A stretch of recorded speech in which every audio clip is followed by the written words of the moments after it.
പറയാൻ തോന്നും.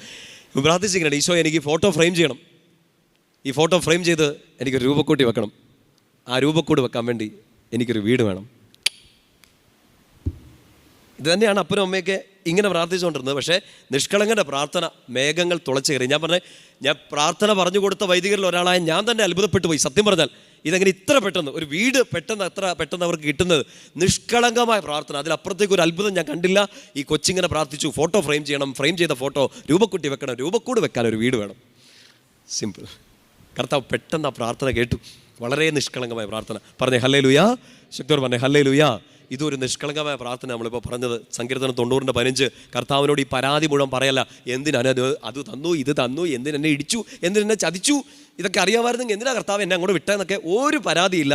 എന്തായാലും നീ എന്നെ അങ്ങോട്ട് വിട്ടു, എന്തായാലും നീ അയാൾക്ക് കൈ കൊടുക്കാൻ പറഞ്ഞു, എന്തായാലും ഈ വീട്ടിലേക്ക് കയറ്റി വിട്ടു, എന്തായാലും ഈ ജോലി തന്നെ തന്നു, എന്തായാലും ഈ കുരിശ് എൻ്റെ തലയിലോട്ട് വെച്ച്